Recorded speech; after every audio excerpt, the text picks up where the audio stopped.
안녕하세요. 사연에 빠지다의 DJ 민영입니다. 오늘 사연자는 손가락 하나 까딱해서 모든 복수를 끝내버렸다는데요. 과연 어떤 사연인지 들어보시겠습니다. 오늘도 두 가지 사연 준비되어 있는데요. 끝까지 들어주실 거죠? 그럼 오늘의 사연 바로 시작할게요. 구독과 좋아요도 잊지 말고 꾹 눌러주세요. 안녕하세요. 저는 40대 여자입니다. 제 인생은 언제나 누구에게도 용서받지 못하는 인생이었어요. 그런 저를 이해하고 응원해준 게 바로 제 남편입니다.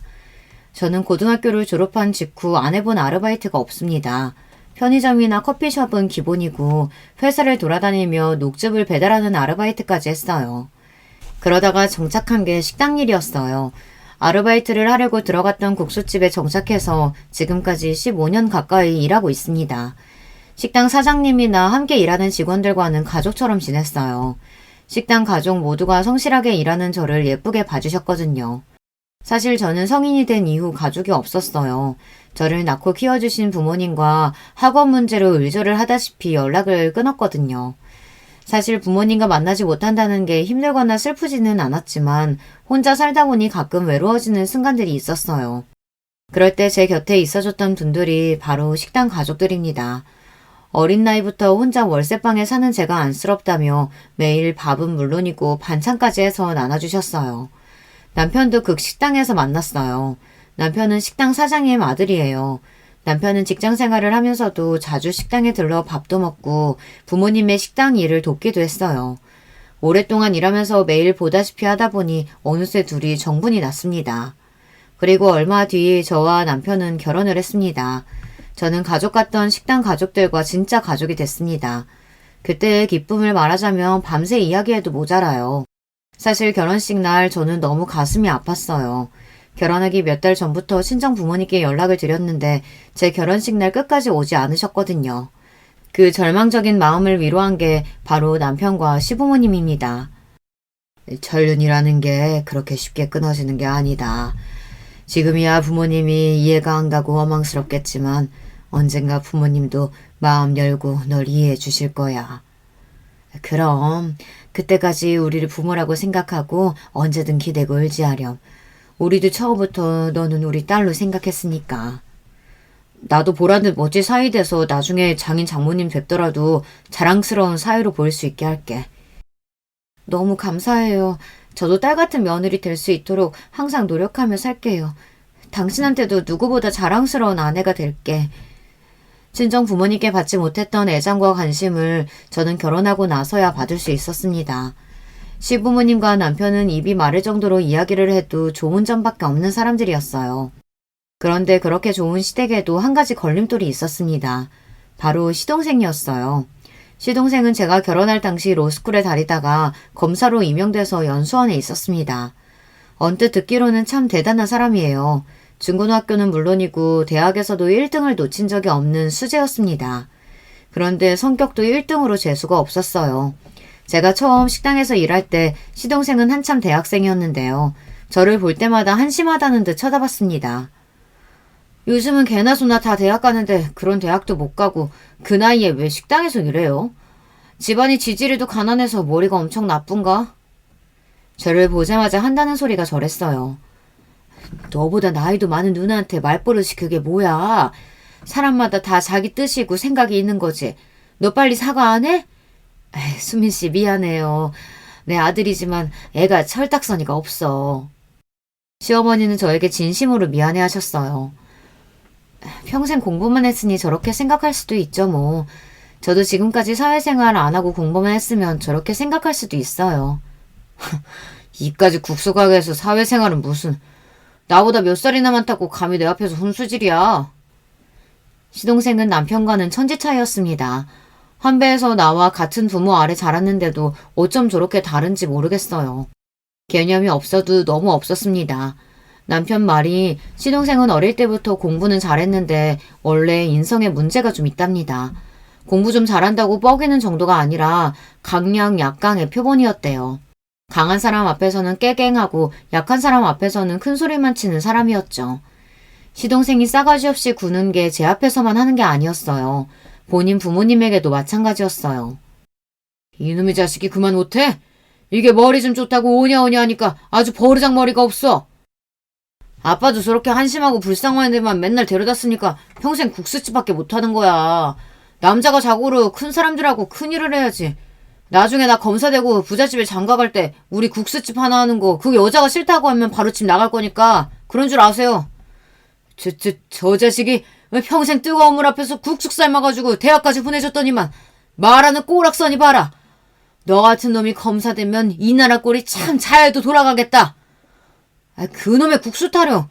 아버지가 할 줄 아는 거라고는 국수 끓이는 거밖에 없어서 국수 가게 하는 거면서 왜 나한테 이제 와서 핑계야.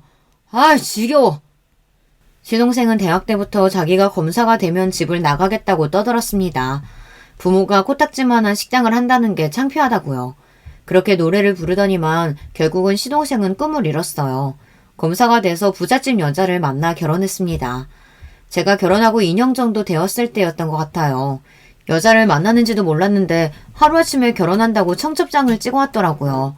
심지어 결혼할 여자도 집에 한 번도 데려오지를 않았대요. 그때를 생각하면 지금도 기가 막힙니다. 아무리 집이 싫어도 그렇지 지금까지 키워주고 대학 등록금에 로스쿨 학비까지 다 받아가 놓고는 정작 결혼할 때 일말의 말도 없이 혼자 결정을 했더라고요. 막무가내로 결혼식 날짜를 통보하는 것도 모자라서 시부모님께 하는 행동이 선을 넘었어요. 둘이 아무리 좋아도 그렇지 어떻게 며느리 되래 얼굴 한 번도 못 보고 결혼식장에 간다니. 양가 모여서 조촐하게 상견례라도 해야지. 상견례 저도 하고 싶죠.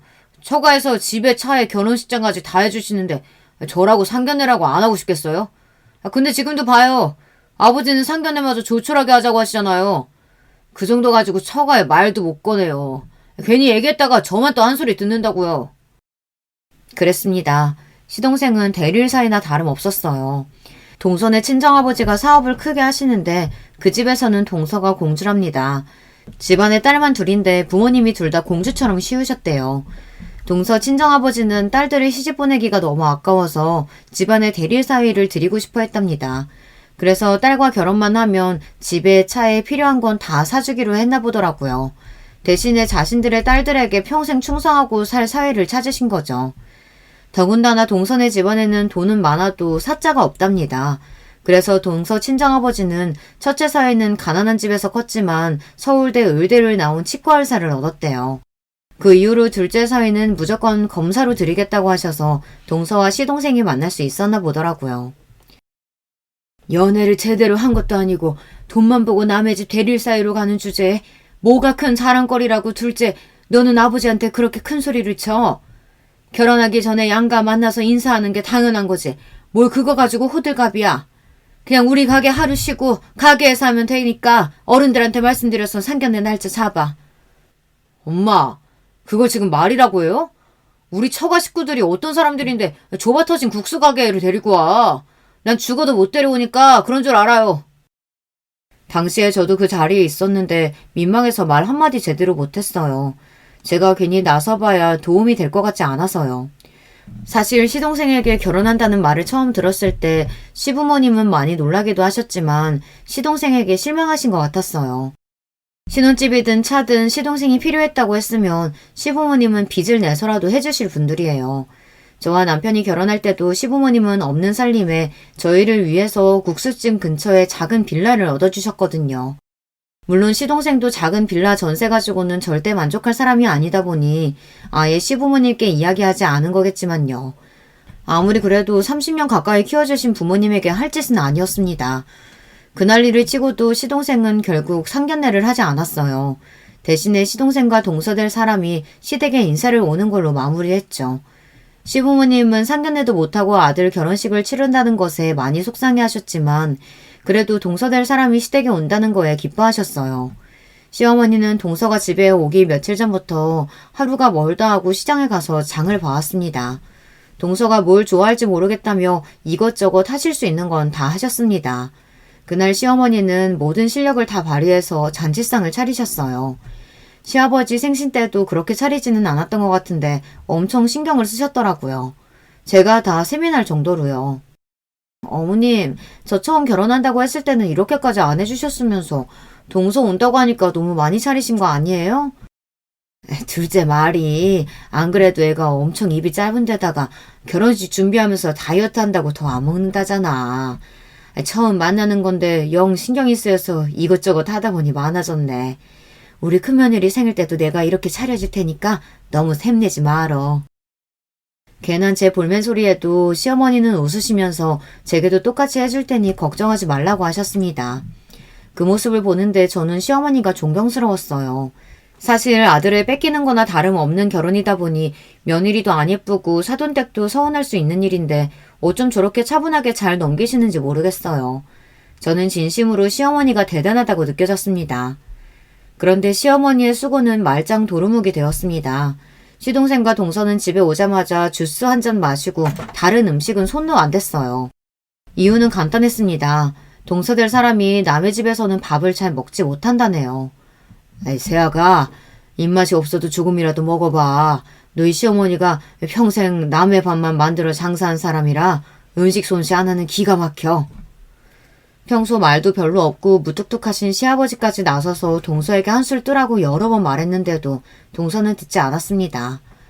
제가 워낙 입맛이 까다로워서 아버지께서 인류 호텔 출신 주방장 집에 데리고 와서도 영 잘 먹지 않아요. 더군다나 요즘 다이어트 중이라 탄수화물은 아예 끊은 상태라 밥은 아예 안 먹고요. 순간 식탁에 둘러앉아 있던 가족들 모두가 입을 다물어 버렸습니다.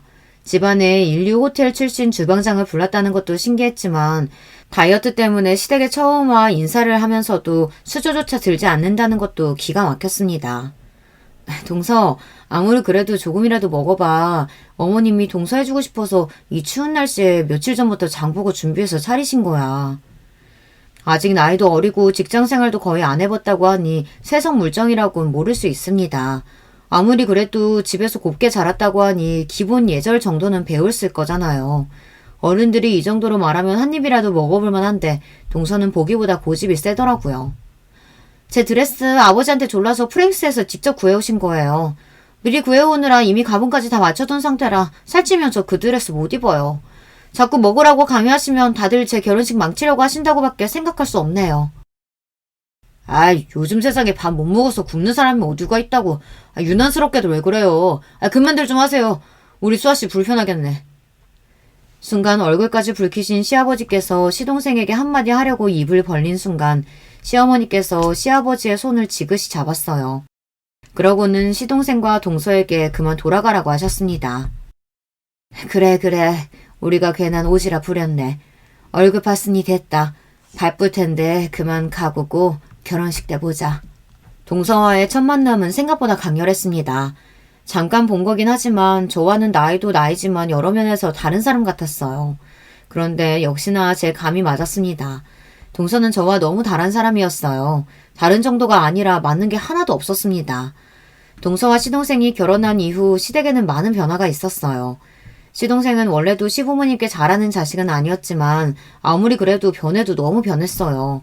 완전히 남의 집 자식이 되어버렸습니다. 잘하는 건 바라지도 않아요. 얼굴을 봐야 이야기라도 좀 나눌 텐데 시동생과 동서는 1년에 한두 번 만나기도 힘들었어요. 한 번은 이런 적도 있었습니다. 제가 첫 아이를 임신하고 얼마 후 동서도 아이를 가졌다는 소식이 들려왔습니다. 저는 워낙 어렵게 가진 아이라 임신 사실을 알았을 때부터 집에 누워 꼼짝도 하질 않았습니다. 그 전에 이미 유산을 2번이나 겪었거든요. 시부모님은 제가 임신해서 괜히 식당 일을 돕는다고 왔다 갔다 하다 무리해서 유산을 한 것 같다며 이번엔 임신 사실을 알았을 때부터 집안에서 한 발자국도 못 움직이게 하셨어요. 가게에도 절대 못 나오게 하셨죠. 그러던 중 명절이 다가왔습니다. 시댁은 제사를 2번 지내요. 설날, 추석, 명절에만 지냅니다. 결혼하고 지금까지 한 번도 제사를 그냥 지나가 본 적이 없다 보니 저는 자연스레 시어머니에게 명절 이야기를 꺼냈습니다. 어머님은 가게 일로 바쁘시니까 장은 제가 천천히 봐줄게요. 매일 집에서 뒹굴뒹굴 노는 것도 질려서요. 아유, 큰일 날 소리. 넌 아기 나올 때까지 우리 집에서 왕이야, 왕. 괜한 일 할 생각 말고 가만히 있어. 이번엔 웬일로 네 동서가 온다고 하니까 제사 준비는 둘이 하고 있을 테니까 넌 집에서 쉬다가 명절날만 잠깐 왔다가 가. 이게 무슨 호사인지 모르겠습니다. 이제 임신 안정기에 들어서서 괜찮은데도 시어머니는 절대 제사 준비에는 올 생각하지 말라고 했어요. 시어머니께서 알아서 하시겠다고요. 그로부터 얼마 뒤였어요. 마침 명절 전날이었는데 뜬금없이 동서에게 전화가 왔더라고요. 동서가 결혼한 지도 1년이 다 됐을 때였는데 동서가 저에게 전화를 한 건 처음 있는 일이었습니다. 저는 웬일인가 싶어 전화를 받았습니다. 그런데 대뜸 동서가 하는 말이 기가 막히더라고요. 형님, 어디세요? 한 집에 맏며느리라는 분이 명절날 이렇게 코빼기도 안 보이셔도 돼요? 저는 순간 제 두 귀를 의심했습니다. 동서는 결혼하고 처음 저에게 전화해서는 저더러 왜 명절인데 시댁에 안 오냐고 따져 묻더군요. 저도 이런 말 하고 싶지 않았지만 사실 동서 말이 저는 너무 어이가 없었어요. 결혼하고 1년이 다 되어가는 동안 동서가 시댁에 온 게 거의 처음입니다. 시어머니 생신이니 시아버지 생신이니 일절 시댁에 온 적이 없어요. 항상 돈이나 보내고 전화 한 통 하지 않았습니다. 지난 어버이날에도 마찬가지였어요. 본인 친정 식구들하고 여행 간다고 시댁에도 아예 일절 전화도 안 했거든요. 그런 사람이 제가 오든지 말든지 뭔 상관인지 모르겠습니다. 동서, 내가 미리 연락한다는 게 정신이 없었네. 이번에 내가 무리하면 안 될 것 같아서 오늘은 좀 쉬고 내일 시댁에 가기로 했어. 동서도 임신해서 힘들 텐데 괜히 나 때문에 고생이 많네. 마음 같아서는 무슨 상관이냐고 내가 알아서 할 테니 동서는 신경 좀 끄라고 하고 싶었지만 그럴 수가 없었습니다. 동서가 어떤 사람이든 저는 동서와 똑같은 사람이 아니니까요. 그런데 그 와중에 동서가 하는 말이 어이가 없었어요. 고생이 많기는요. 형님도 임신해서 힘들다고 안 오신다고 하시길래 이번에 저도 안 간다고 했어요. 저는 순간 말문이 턱하고 막혔습니다. 동서한테는 말을 못했는데 내가 다른 여자들보다 자궁이 좀 약해서 유산을 한 적이 있어. 그래서 어머님이 이번에도 걱정되니까 쉬라고 하신 거야. 동서는 지난 명절에도 안 왔으면서 매번 빠지면 어떡해. 아무리 사정이 있어도 며느리로서 할 도리는 하고 살아야지. 저는 웬만해서 어린 동서한테 잔소리하고 싶지 않았지만 도저히 참을 수가 없었습니다. 동서라고 하나 있는 게 저 모양이니 답답하더라고요. 그런데 동서는 제가 생각한 것보다 훨씬 더 생각이 없었어요. 애초에 제 말을 알아듣지도 못했습니다. 형님, 지금 시어머니도 안 시키는 시집살이 형님이 저한테 시키시는 거예요? 형님이 뭘 모르시는 것 같아서 말씀드리는데 저 태어나서 누구한테 싫은 소리 듣는 거 처음이거든요. 우리 부모님도 저한테 공주 하면서 다 들어주시는데 형님이 뭔데 저한테 잔소리를 해요? 동서, 나이 이제 전혀 어리지 않아. 집에서는 공주해도 밖에서는 아니지. 아이까지 가졌는데 그렇게 어린이처럼 굴면 어떡해. 제발 정신 좀 차려. 그날 저와 동서는 전화로 30분간 실랑이를 벌이다가 간신히 끊었습니다. 저 나름대로는 동서가 답답해서 좀 알아들었으면 하는 생각으로 이야기를 했는데 동서는 전혀 알아듣지 못했어요. 그날 저녁 동서가 시동생에게 도대체 뭐라고 했는지 시동생이 우리 집까지 쫓아와서 시동생과 남편이 한바탕 싸움까지 했어요. 시동생은 다짜고짜 저에게 동서에게 뭐라고 했는지 따지더라고요. 형수가 도대체 뭐라고 그랬길래 우리 공주가 하루 종일 밥도 안 먹고 울기만 하는 건데요. 뭐라고 하긴 뭐라고 그래요. 있는 그대로 말했죠. 솔직히 서방님도 너무해요. 결혼하고 1년 동안 시댁에 한 번도 안 오는 게 말이 돼요? 그래놓고 이제는 제가 안 왔으니까 본인도 안 간다뇨. 그럼 앞으로 영영 시댁에 안 오겠다는 거예요? 뭐예요? 저도 그동안 쌓여있던 게 있다 보니 앞뒤 안 가리고 소리를 질렀습니다. 동서나 시동생이 무조건 시댁에 안 온다고 해서 화가 나는 게 아니라 일이 생길 때마다 동서나 시동생이 연락도 한 통 하지 않는 게 괘씸했어요. 이러쿵 저러쿵 해도 한 가족인데 시부모님 일로 상의할 일이 있어도 전혀 연락이 되질 않으니 저와 남편도 힘들었습니다. 우리 공주는 형수하고 달라요. 형수야 시집 올 때 해온 것도 없이 덜렁 못 많았지. 우리 공주는 아니잖아요. 그가 재산이 명절이니 그런 허드렛 일은 형수처럼 몸으로 때우는 사람이나 하는 거죠. 그걸 우리 공주가 왜 해요? 시동생의 말에 저는 순간 가슴 한쪽이 욱신거렸습니다. 물론 시동생 말이 틀린 건 아니에요. 저야 시집 오면서 해온 거라고는 없죠. 하지만 그렇다고 몸으로 때우면서 살라는 말은 너무했어요. 너 이 자식이 그거 형수한테 할 소리야 그게? 네가 아주 눈에 뵈는 게 없구나.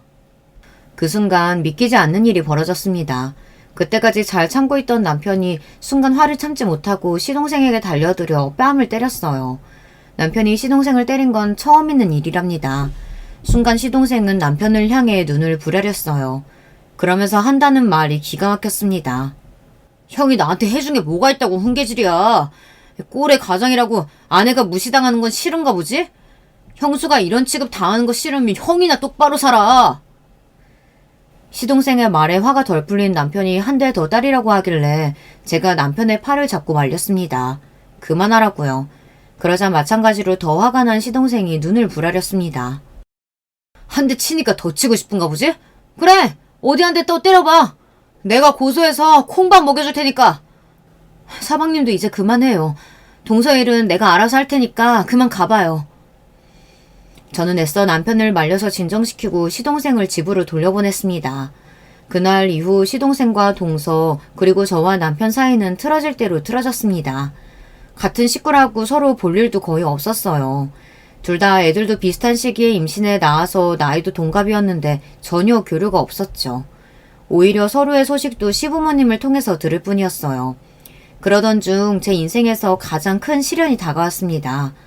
할 수만 있다면 그날로 돌아가 모든 걸 다 바꿔버리고 싶어요. 아들이 6살쯤 됐을 때예요. 남편이 회사 다니다 그만두고 저와 함께 시부모님이 하시던 식당을 물려받았어요. 남편은 사실 식당에서 일할 생각이 전혀 없었는데 시어머니께서 허리를 다치시는 바람에 식당을 접어야 하는 위기에 처했습니다. 시부모님은 운영하시는 국수집이 규모는 크지 않아도 30년 넘게 한자리에서 장사를 했을 만큼 단골이 많습니다. 그래도 생각보다 매출도 높아요. 그러다 보니 시부모님은 가게를 그만두고 싶어 하지 않았습니다. 그때 여러 가지 고민이 있어서 남편이 시동생에게 먼저 연락을 했는데도 시동생은 시큰둥했어요. 그런 걸 왜 본인에게 묻느냐는 식이었죠. 내가 나중에 그 코딱지만한 가게 형한테 다 물려줬다고 따지기라도 할까봐? 됐어.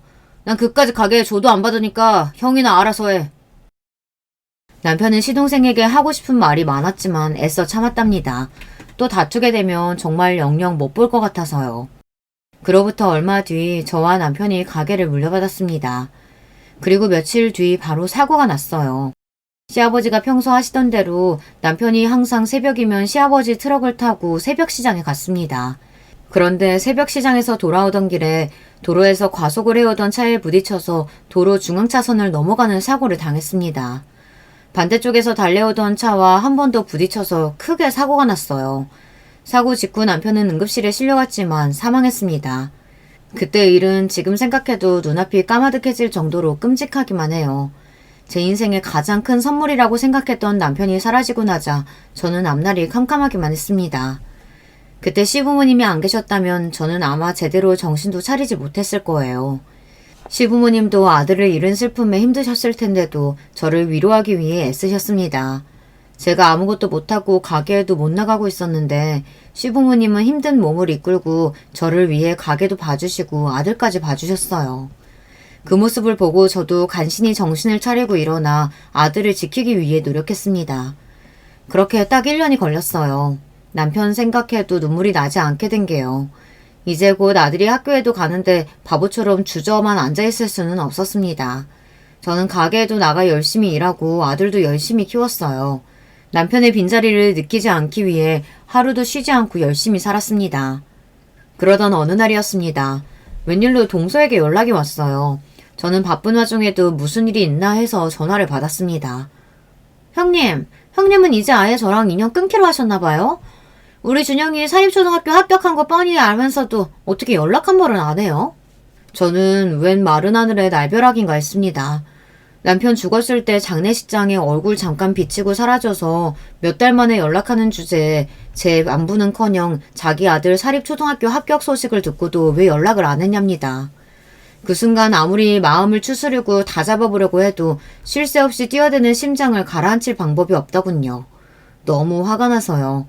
배울 만큼 배웠다는 사람이 어쩜 저 모양일까요? 최소한의 기본 예절도 모르는 것 같았어요. 지금까지는 어른들도 계시고 손윗사람으로서 좋게 지내려고 했는데 이제 저도 그럴 이유가 없었습니다. 동서, 준영이 사립초등학교 간 게 뭐가 대단한 일이라고 온 동네 사람들이 다 알아야 해? 동서가 나한테 연락을 안 했는데 내가 어떻게 알아? 어머, 대단한 일이 아니라고요? 형님이야 그 비리비리한 동네에서 애 키우느라 몰랐겠지만 이 동네는 안 그래요. 우리 준영이 사립초 보내느라고 저나 애 아빠가 얼마나 고생이 많았는데. 암튼 주말에 사람들 모아놓고 파티하기로 했으니까 준호도 데리고 같이 오세요. 듣는 내내 내가 거기 왜 가냐고 쏘아붙이고 싶은 걸 참느라 혼났습니다. 그런데 그런 와중에 동서가 끊기 전에 한마디를 톡 쏘더라고요. 형님 안 오시면 어머님이 또 제가 형님 초대 안 한 줄 알고 난리치시니까 꼭 오세요. 안 오시면 준호랑 준영이 동갑인데 우리 준영이만 잘 나가서 샘나서 안 오시는 거라고 할 거예요. 동서는 여전했습니다. 자기 할 말만 뱉어놓고 전화를 끊어버렸어요. 그럴 때 보면 나이를 도대체 어디로 먹었는지 모르겠어요. 제 마음 같아서는 동서고 족하고 파티에 가고 싶지 않았어요. 그래도 저는 동서와 다른 사람이니 똑같이 굴면 안 된다는 생각이 들었습니다. 저와 아들이 파티장에 나타나지 않으면 시부모님도 저를 걱정하실 것 같기도 했고요. 대신에 마음의 준비를 단단히 하고 동서네 집에 갔습니다. 마음을 굳게 먹고 동서가 무슨 말을 하든지 대수롭지 않게 여기기로 했어요. 그런데 동서가 어디 보통 년인가요? 1년 만에 만났는데도 여전히 재수없더라고요. 저와 아들은 지하철을 타고 강남의 비싸기로 유명한 동선의 아파트에 도착해 1층 현관에서 초인종을 눌렀습니다. 그런데 몇 번이고 초인종을 눌렀는데도 현관이 열리지를 않았어요. 저는 아무래도 이상하다 싶어 핸드폰으로 동서에게 전화를 걸었습니다. 시끌시끌한 상황에서 전화를 받은 동서는 오히려 저에게 왜 안 올라오고 자꾸 초인종을 누르냐고 화를 냈습니다. 동서, 내가 한참 전부터 1층에서 계속 초인종 누르는데 문이 안 열려. 그러니까 들어갈 수가 없지. 안 그래도 날씨가 더워서 온몸에 땀투성이라 저나 아들이나 둘 다 힘들었어요. 그런데 동서가 제 말을 듣더니 뭐가 그렇게 재밌는지 빵 터져서 소리까지 내며 깔깔 웃더군요. 그러더니 하는 소리가 가관이었습니다. 어머 형님, 우리 집에 오는 손님들은 다들 차 가지고 오셔서 당연히 지하주차장으로 들어오는 줄 알고 제가 계속 지하주차장 현관 열었지 뭐예요. 죄송해요. 동서는 제가 지하주차장에서 초인종을 누른 줄 알고 계속 지하주차장 쪽 현관을 열었답니다. 저는 기가 막혔어요. 남편이 죽고 나서 우리 집에 운전하는 사람이 없는데 지하주차장이라뇨. 사람을 가지고 놀아도 유분수였습니다. 더군다나 말로만 죄송하다고 할 뿐이지 전혀 미안해 보이지도 않았어요. 오히려 더 신이 나서 깔깔거리는 것 같았습니다. 내가 운전도 안 하는데 지하주차장에 있을 리가 있어? 이제라도 알았으면 빨리 문 열어. 더워서 쪄 죽을 것 같아. 날도 더워 죽겠는데 동서의 개소리까지 듣고 있으려니 성질이 마구 돋더군요. 저는 현관 카메라에 대고 인상을 잔뜩 찌푸렸습니다. 그러자 동서가 하는 말이 더 가관이었어요. 아휴, 우리 형님이 젊어서 고생만 하시더니 아주 까칠해지셨네. 알았어요. 바로 열어드릴게요. 그제야 문이 열리길래 저와 아들은 이마에 송골 맺힌 땀을 손등으로 닦으며 안으로 들어갔습니다. 동서의 집에 들어선 순간 저는 그냥 오지 말았어야 했는데 괜히 왔다 싶었습니다.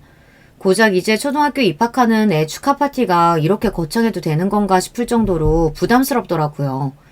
온 집안에 현수막에 풍선이 가득했고 거실에는 30명은 좋게 먹을 수 있는 양의 출장 뷔페가 깔려 있었어요. 거기다가 행사 진행하는 MC에 유명 DJ까지 불렀더라고요. 유난도 그런 유난이 없었습니다. 그때였어요. 저와 아들을 발견하신 시부모님께서 한달음에 저희 쪽으로 달려오셨습니다. 아이고, 우리 며느리랑 준호 왔네. 우리 애기들 너무 보고 싶었다. 시어머니께서 눈동자에 눈물이 그렁그렁해서 달려오시는데 저까지도 눈물이 왈칵 차오르더군요. 시어머니께서는 결혼했을 때부터 항상 저에게 우리 애기라고 부르셨어요. 아들을 낳고 나서는 우리 애기들이라고 부르셨고요. 오랜만에 그 소리를 듣는데 마음이 울컥했습니다. 어머니, 아버지, 제가 정신이 없어서 연락도 자주 못 드렸어요. 죄송해요. 아니다. 우리 며느리 혼자 얼마나 힘든지 다 아는데 무슨 그런 소리래. 우리가 더 도와주지 못해서 항상 미안하지. 시부모님은 여전히 저와 제 아들 걱정만 하셨습니다. 바로 조금 전까지만 해도 이 집에 온 게 후회됐었는데 시부모님을 뵙자마자 그래도 오길 잘했다 싶었어요. 그 순간 말도 안 되게 거추장스러워 보이는 드레스를 입은 동서가 제 쪽으로 다가왔어요. 그러더니 세상 우아한 얼굴을 하고 잘난 척 인사를 하더군요. 형님, 안 오실까봐 얼마나 걱정했는지 몰라요. 준호야, 준영이 저쪽 방에서 애들하고 놀고 있으니까 가봐. 그 방에 재밌는 거 무지 많아. 시부모님께 치유받은 마음이 동서를 보자마자 확 식어버렸습니다. 더군다나 시부모님께서 저를 챙기시는 모습이 마음에 안 들었는지 굳이 저와 시어머니 사이로 파고들어와 시어머니를 끌고 나가려고 했어요. 어머니, 제가 오늘 위해서 얼마나 준비 많이 했는지 아시죠? 얼른 저랑 같이 나가서 케이크 잘라요. 아버님도요. 여우 같은 동서녀는 저에게 보란 듯 양쪽에 시어머니 시아버지 팔짱을 끼고 거실 쪽으로 향했어요. 그 모습을 보는데 저는 절로 미간이 구겨졌습니다. 옛날에도 저랬어요. 시부모님이 저에게 더 잘해주시고 챙기는 것 같으면 얼마나 샘을 냈는지 몰라요. 저는 애써 고개를 흔들었습니다. 대충 밥만 후딱 먹고 돌아가야겠다 싶었죠. 그런데 하필이면 그때 일이 벌어졌습니다.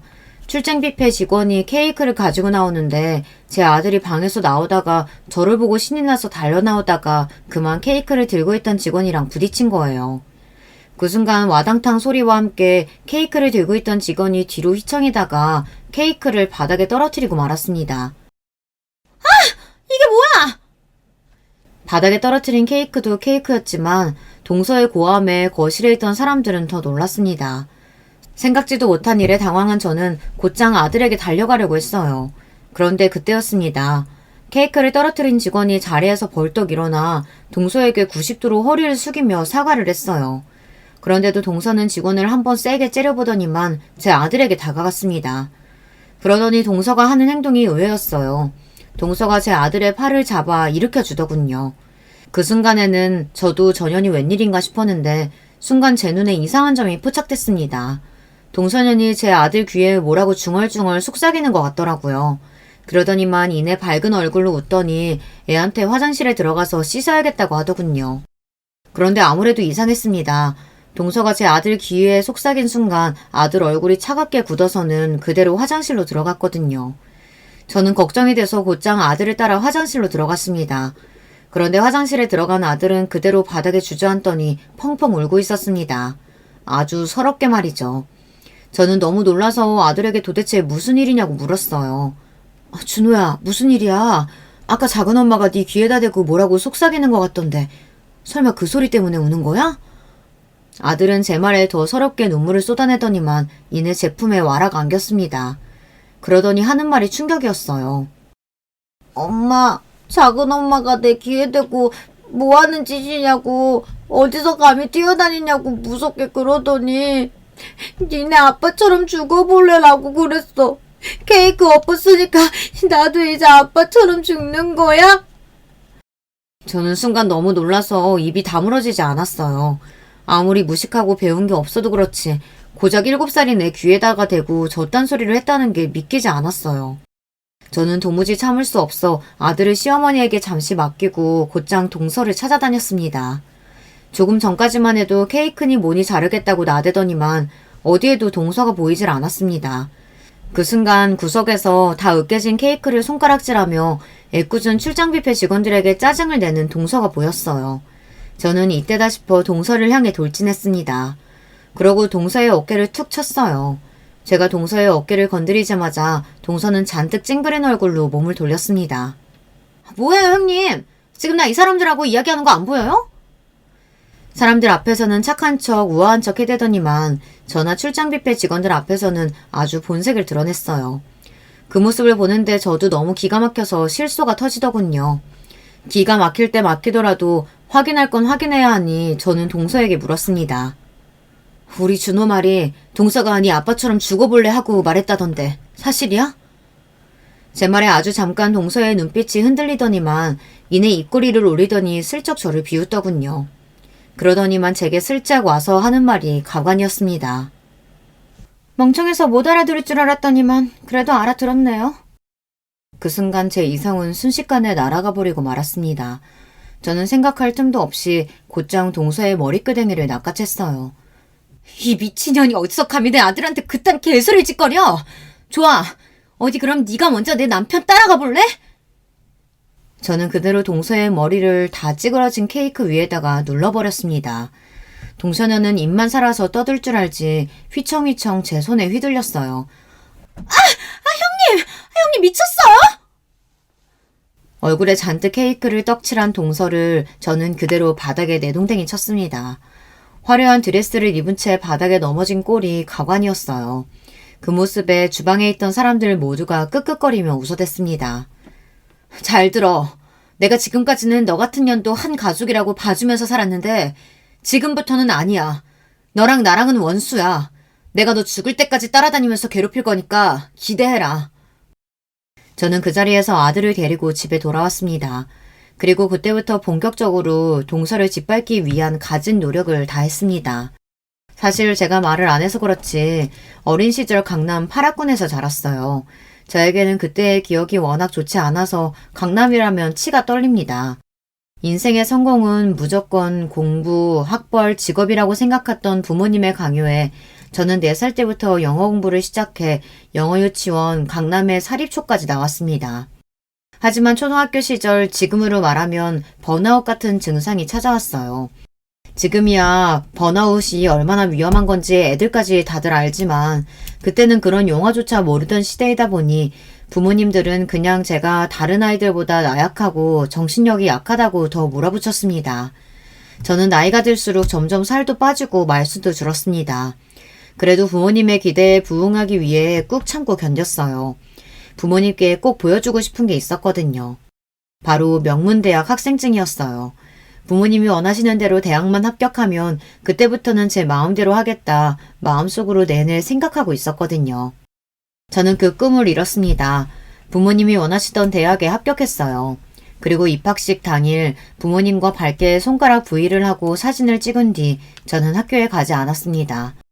그대로 대학을 그만두고 집을 나와 서울의 집값이 제일 싸기로 유명한 달동네에 단칸방 월세를 구해 제 인생을 다시 시작했어요. 20년 동안은 부모님께서 원하는 삶을 살았으니 남은 삶은 제가 만들어가기로 아주 오래전부터 계획했습니다. 그때부터 지금까지 친정 부모님의 모든 원망과 울분의 대상인 저는 친정에서 골칫덩이이자 애물단지였습니다. 하지만 저는 아무것도 후회가 되지 않아요. 오히려 그렇게라도 그 집에서 탈출할 수 있어서 너무 좋았습니다. 그때부터 지금까지 저는 하루하루가 너무 행복해요. 제가 먹고 싶은 것도 스스로 선택해서 먹고 제가 하고 싶은 걸 결정해서 할 수도 있으니까요. 무엇보다 가장 좋았던 건 자고 싶을 때 잘 수 있다는 게 너무 행복했어요. 아마 그때도 그 집에서 탈출을 하지 못했다면 계속 부모님 곁에 있었다면 아마 저는 숨이 막혀서 죽어버렸을지도 몰라요. 그런데 지금 이 순간만은 유일하게 부모님께 감사하다는 말을 전하고 싶을 정도로 제 지난 과거가 고맙네요. 동서의 인생을 박살내기 위해 저의 과거의 인연까지 다 찾아내 인맥을 총동원하기로 했거든요. 사실 동서 아들이 입학했다는 사립초등학교가 바로 제가 나온 초등학교예요. 강남 실셀들도 보내기 힘들 정도로 들어가기 힘들기로 유명한 학교였죠. 동서가 정상적인 방법으로 조카를 그 학교에 보내지 않았다는 것 정도는 진작부터 알고 있었습니다. 검사인 시동생이 조카가 5살 때부터 그 학교에 보내기 위해 주변에 그 학교에 관련된 사람들을 찾고 다니는 이야기를 남편에게서 들은 적이 있어요. 시동생네 처가에서 조카를 무조건 그 초등학교에 보내야 한다고 닥달을 해서요. 사실 저야 동창회도 안 나가고 친구들 모임에도 잘 나가지 않지만 종종 어떻게 사는지 연락 정도는 하는 친구들이 있었어요.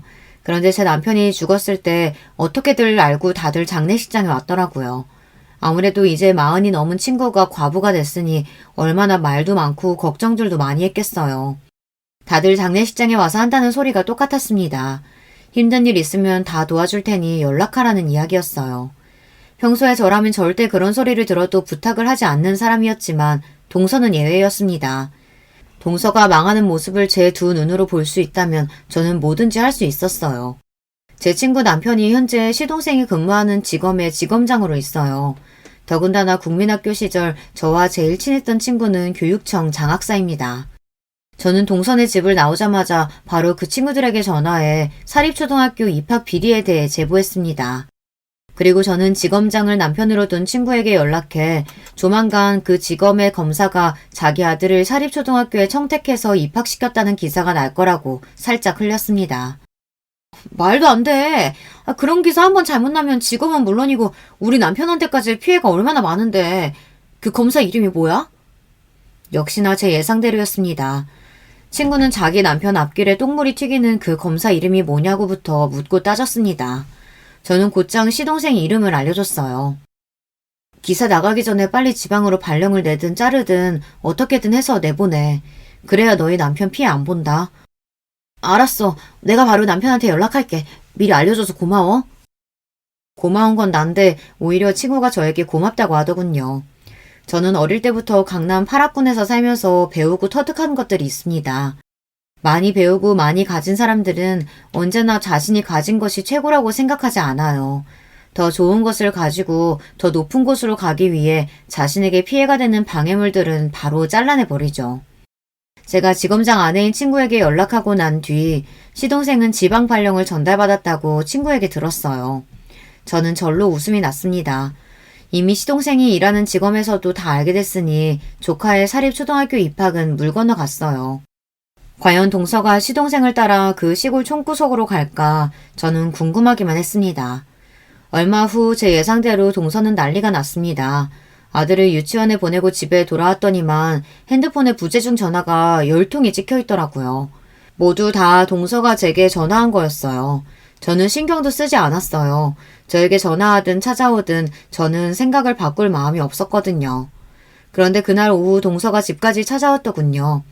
저를 보자마자 미간을 잔뜩 꾸긴 채 씩씩거리더니만 이내 마음을 가라앉히며 입가에 경련이 날 정도로 미소를 지어 보였어요. 그 모습을 보는데 얼마나 가식적이고 기괴한지 소름이 다 돋더군요. 형님, 왜 이렇게 전화를 안 받으세요? 제가 하도 이상한 소리 들어서 몇 번이나 형님한테 전화했는데 안 받으시면 어떡해요? 내가 왜 그쪽 형님이야? 난 이제 그쪽이랑 볼 일 없으니까 전화도 하지 말고 찾아오지도 말아요. 자꾸 귀찮게 하면 경찰에 신고할 거니까. 어머 형님, 신고는 형님이 이미 하셨던데요? 형님이 저랑 우리 그이 교육청에 입학비리로 신고해서 우리 아들 입학 취소됐다고요. 저희가 교육청 윗선까지 미리 다 손써놨었는데 도대체 어떻게 하신 거예요? 동서는 가만 보면 돈 많은 거 말고는 장점이라고는 없는 것 같아요. 저에게 빌려왔든 부탁을 하러 왔든 두 손이 발이 되게 싹싹 빌어도 모자랄 상황에 뻔뻔하게 눈을 동그랗게 뜨고 제 앞에서 따지더라고요. 미친. 너희 부모나 네 남편이 너한테 공주 하면서 부르니까 네가 진짜 공주인 줄 아나 본데 세상이 그렇게 호락호락하지 않아. 네 부모가 아무리 잘났어도 다 네 마음대로 하면서 살 수는 없다고. 기대해. 네 아들 입학 취소된 거로 내 계획 다 끝난 거 아니니까. 날카로운 제 눈빛에 동서는 사뭇 놀랐는지 그제야 살짝 쪼는 것 같더군요. 그날 물론 제가 준호한테 말실수하기는 했어요. 근데 형님도 제 얼굴 케이크에 뭉개놨으면 할 만큼 하신 거잖아요. 제가 아주버님을 죽인 원수도 아닌데 나한테 도대체 왜 이러는 거예요? 동서는 그 잘난 주둥이로 제 남편을 거론했습니다. 정말 봐줄래야 봐줄 수 없는 년이에요. 네가 아직도 정신을 못 차렸구나. 너나 네 남편 그리고 너네 집안까지 내가 아주 탈탈 털어서 망가뜨릴 거니까 그런 줄 알아. 다시는 내 앞에 나타나지 마. 저는 그대로 동서를 밖으로 내쫓아 버렸습니다. 동서는 하참이나 우리 집 현관을 두드리며 문을 열어달라고 했지만 저는 만나주지 않았어요. 그리고 그 이후에도 동서의 연락은 일절 받지 않았습니다. 세상 일이라는 게 참 웃겨요. 저는 아주 작은 물고 하나만 열었을 뿐인데 그 이후부터는 제가 뭘 하지 않아도 알아서 정리가 다 되더라고요. 얼마 뒤 시동생은 검사직에서 파면됐어요. 시동생이 아들 입학 비리 문제로 지방근무 발령을 받았는데 시동생이 거부했나 봐요. 처사가 부당하다고요. 그리고 얼마 뒤 명령에 불복종했다는 이유로 화가 난 제 친구 남편인 지검장이 시동생을 탈탈 털었답니다. 사실 사람이라는 게 작정하고 털면 나오는 게 한두 개가 아니잖아요. 시동생은 입학 비리뿐만이 아니라 시동생의 처가 식구들, 즉 동서의 친정 식구들 사건에 피해 사실이나 증거를 은폐해준 증거가 수도 없이 나와 그 이후로 파면이 됐습니다. 그 일로 동서 친정 식구들이 운영하는 회사나 가게들이 줄줄이 조사를 받고 있어요. 저는 별로 한 게 없는데 어쩌다 보니 제 손에서 동서네 집안을 몽땅 다 품비확산 내버리고 말았네요. 주변 지인들은 혹여나 제가 그 일로 동서나 시동생에게 해라도 당할까 걱정하기도 하지만 사실 지금 동서나 시동생은 저까지 신경 쓸 겨를이 없어요. 시동생 일로 동서 친정 부모님이 화가 나서 동서와 시동생에게 지원했던 집이나 차까지 모두 다 뺏어갔나 보더라고요. 지원도 일체 다 끊고요. 동서는 평생 살았던 강남을 벗어나 현재 시댁에 들어와 살고 있다네요. 얼마 전 시어머니에게 연락이 와서 저도 알게 됐어요. 다 뿌린 대로 거두는 거라고. 자기들이 벌인 일 벌 받는 거니까 그네 너는 일절 신경 쓸 거 없어. 당분간 내가 데리고 있으면서 저것들 사람 만들어 볼 테니까 너는 아무 걱정하지 말고 우리 준호랑 행복하게 살아라. 필요한 일 있으면 언제든 얘기하고. 시어머니는 당신도 아들 잘못 키운 잘못이 있는지 지금부터라도 둘째 아들과 며느리는 본인이 책임지고 사람을 만들어 보겠다고 하셨어요. 그 말에 저는 괜스레 마음이 무거워졌지만 더는 아무 걱정하지 말고 행복하게 살라는 어머님의 말씀에 힘을 얻었습니다. 저는 현재 아들과 새로운 삶을 살기 위해 노력하고 있습니다. 제 수중에 작은 집 하나 덜렁 남았지만 저는 괜찮아요. 그래도 처음 집에 왔을 때보다 훨씬 나으니까요. 집도 내 집이고 가게도 있고 더군다나 눈에 넣어도 아프지 않을 사랑스러운 제 아들이 있으니까요. 앞으로 펼쳐질 제 삶에는 언제나 즐겁고 행복한 일만 남아있다고 여러분께서 응원 많이 해주세요. 댓글로 응원글 남겨주시면 저에게 큰 힘이 될 것 같습니다. 기나긴 제 인생 이야기 끝까지 들어주셔서 감사합니다. 여러분의 가정에는 언제나 즐거운 일만 있으시길 바랄게요. 여러분, 두 번째 사연 시작하기 전에 좋아요, 구독 꼭 눌러주실 거죠? 그럼 두 번째 사연 바로 시작합니다.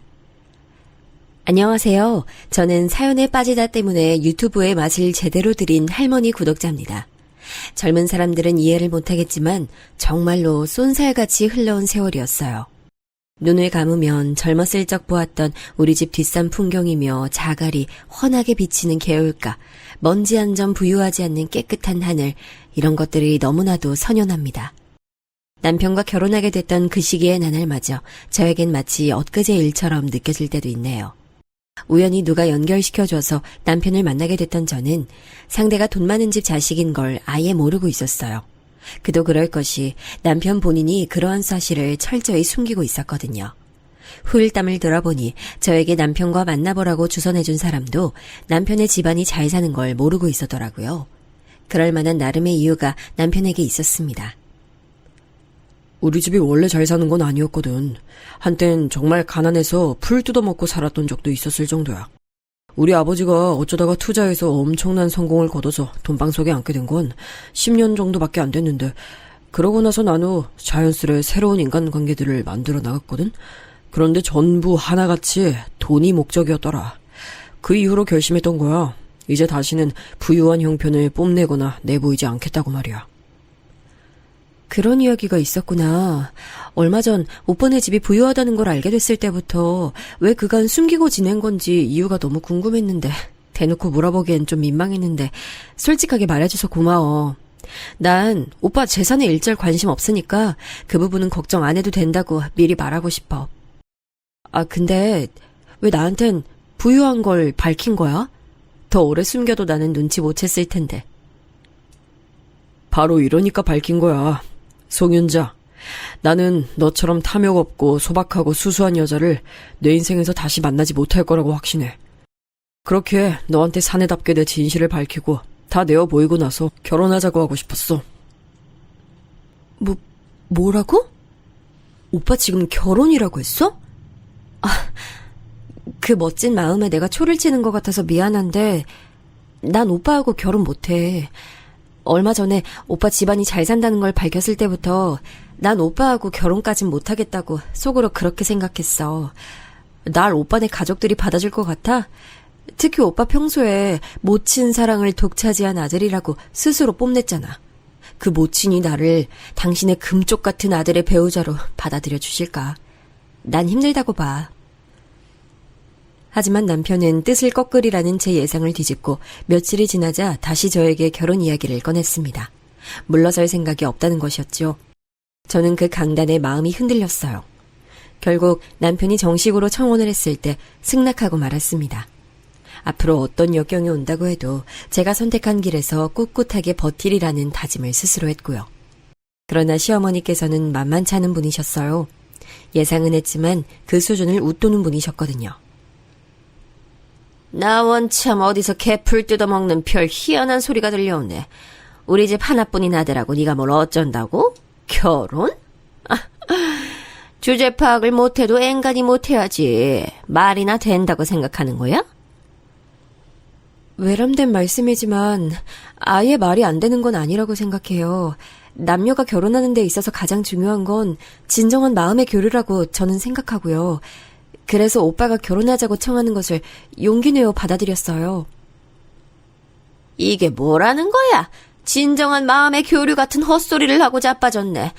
나도 애들 아빠랑 중매로 만났는데 이날이 이때까지 잘만 살았고 내가 주변에 아는 부부들은 거의 다 그렇게 만났어. 그런데 너네 부모는 중매로 안 만나고 진정한 마음의 교류를 통해 만나서 결혼하셨나 봐. 그래서 일군 게 가난이고 탄생한 게 너 정도의 졸작이야? 이를 어째? 이렇게만 봐서는 진정한 마음의 교류라는 게 영 신통치 않아 보이는데. 그때 제가 직접 거울을 보진 못했지만 모르긴 몰라도 제 얼굴은 잘 익은 사과보다 더 새빨갛게 달아올랐어요. 이왕 마음먹은 것 무조건 당차게 밀고 나가볼 작정이었건만 시어머니의 기세등등한 새치연 올림 앞에서 저는 금세 작아졌습니다. 감히 저 같은 게 당신의 아들 옆에 있다는 것만으로도 화가 나신 듯 시어머니께선 저를 보며 일을 가셨습니다. 이토록 결사반대를 하시니 이 결혼은 어렵겠다는 생각이 들었어요. 저는 그렇게 남편과 헤어지려고 했죠. 그러나 남편이 여기서 황소고집을 피울 줄은 그 아무도 예상 못한 바였습니다.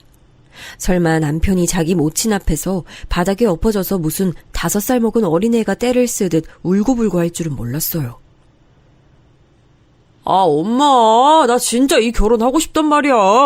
엄마가 자꾸 이렇게 반대한다 그러면 나 머리 아파서 콱 알아두어 버릴 거야. 그러다가 나 기력 소진하고 탈진해버리면 엄마가 책임질 거야. 아유, 우리 아들이 왜 이럴까? 아유, 엄마가 더 이상은 반대 안 할 테니까 그만 바닥에서 일어나. 얼른. 지금 바닥 차가워서 자칫하면 감기 걸려요. 응? 아유, 우리 아들 착하지? 남편이 울고불고 소리를 질러대니까 시어머니께서는 금세 백기를 드셨습니다. 자식 이기는 부모 없다는 것의 표본을 이날 목도했네요. 시어머니께서 아무리 제가 탐탁지 않으셔도 결혼한다는 당사자 아들이 제가 좋다고 난리를 피우니 도저히 별 수 없으셨던 거예요. 마지못해 허락을 하시면서도 시어머니께서는 제 쪽을 살벌하게 노려보셨어요. 제가 남편이 그렇게 행동을 하도록 사주했다고 여기신 모양이었죠. 하지만 분명하게 밝혀두는 건 그건 남편의 독단이었습니다.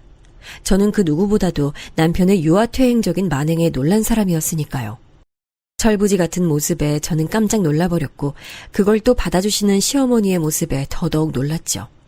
결혼 생활이 갑자기 걱정됐어요. 그리고 저는 결혼하고 나서 분위기를 살피며 적응해 나갈 기간을 갖지 못했죠. 왜냐하면 금세 제가 임신을 했거든요. 그리고 이때부터 이미 저는 남편에 대한 신뢰를 크게 상실했습니다.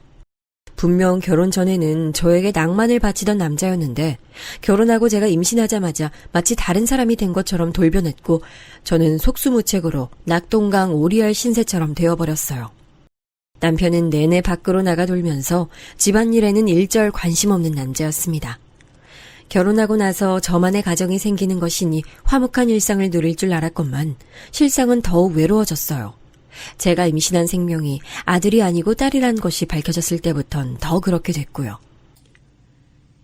딸년 가진 주제에 뭘 잘했다고 대접을 원해? 어디 주제를 모르고 감히 설거지하기 싫은 눈치를 보는 거야?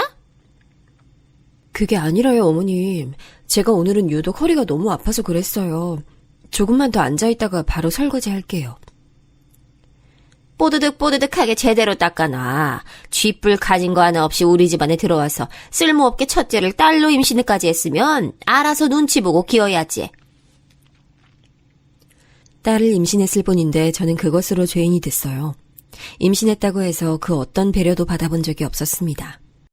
남편은 시아버지의 사촌형 되시는 분의 회사로 출퇴근을 했는데 저는 만삭이었을 때도 매일을 새벽같이 일어나 남편의 아침을 차렸어요. 그 시절엔 그게 참 당연한 줄 알았네요. 출산하고 나서는 더욱 서러운 일투성이었죠. 전 지쳐갔습니다. 제가 그 어떤 노력을 성실하게 다해도 시댁 식구들로부터 수고했다는 빈말이나마 들어볼 수가 없었어요. 만약 남편이 제게 다정했다면 그것으로 괜찮아졌을 텐데 전혀 그렇지도 못했죠. 비록 짧았다지만 그 연애 시절에 제가 사랑했던 남자는 온데간데 없었습니다. 정신이 날로 피폐해져 갔어요. 너무 힘들어서 어느 날은 아이를 품에 안고 친정까지 갔는데 마침 집에 있던 식구들이 저를 보고서는 어색한 표정을 짓고 말더군요. 저의 초췌해진 낯을 보고 상황을 짐작하고도 남으셨을 친정엄마는 엄한 목소리로 이렇게 말씀하셨어요. 여자는 시집가면 출가 외인인데 이렇게 함부로 찾아오는 것 아니다. 너 하고 사는 꼬라지 보니까 콩고물 얻어먹긴 그런 것 같아서 우리가 좋다 말았네. 큰 상처를 받았습니다. 이 세상에 제 편이 하나도 없는 것 같았죠. 이후로 친정과는 거리를 더 멀리하고 살았고요. 몇 년 뒤 친정 식구들은 자기들끼리 불화가 생겨서 뿔뿔이 흩어지고 말았습니다. 당시엔 그런 개념이 희박했는데 지금 와서 돌아보자면 저는 우울증을 앓고 있었어요. 직간접적으로 누가 죽었다는 소식을 들으면 가장 먼저 부럽다는 생각부터 들었죠. 늘 일 때문에 바빠서 두문불출하시는 존재감 없는 시아버지, 딸 낳은 죄를 아들을 낳아서 씻길 종용하시는 시어머니, 뻔뻔스레 밖으로 나돌며 하고 싶은 거 다 하고 사는 남편, 저에게 호의적인 적 한 번도 없었던 다른 시댁 식구들까지 저는 언제나 외롭고 고독할 수밖에 없었네요. 저도 둘째로 아들을 임신하고 싶었지만 애석하게도 다시 임신되는 일은 없었습니다. 딸이 학교 입학을 목전에 둔 7살이 되도록 둘째 소식이 없자 시어머니께선 저를 무척 한심하게 보셨죠. 이미 너무 지쳐 있었기 때문에 지렁이는 발표도 꿈틀거리지 못했습니다. 그저 봐도 못 본 척, 들어도 못 들은 척이나 했죠.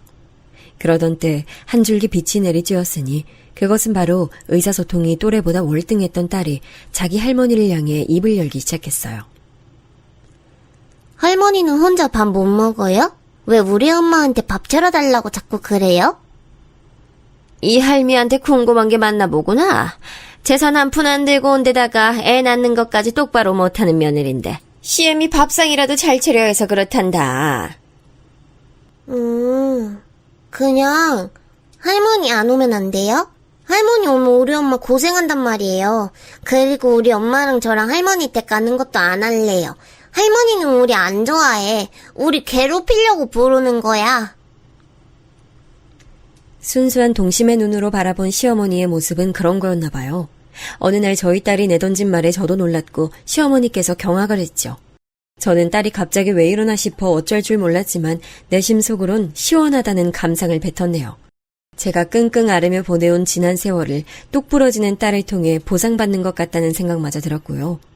우울증으로 허덕이고 있었던 저를 딸이 많이 도와줬습니다. 어렸을 때부터 엄마보다 나은 딸이었어요. 유독 추운 한파가 예고되어 있던 겨울의 초입, 시어머니께서는 그 어느 때보다 많은 김장을 계획하셨고 전부 다 제게 떠넘기셨는데요. 시댁의 방에서 놀고 있던 딸이 문득 뒷마당으로 나와봤다가 저를 발견하고는 즉각 시어머니께 소리를 질렀습니다. 할머니 나빠! 왜 우리 엄마한테만 힘든 거 시켜요? 못된 마귀 할멈! 뭐라고? 아유, 우리 재영이가 자기 엄마한테 뭘 배우고 크는 건지 뱉는 말마다 심상치가 않네.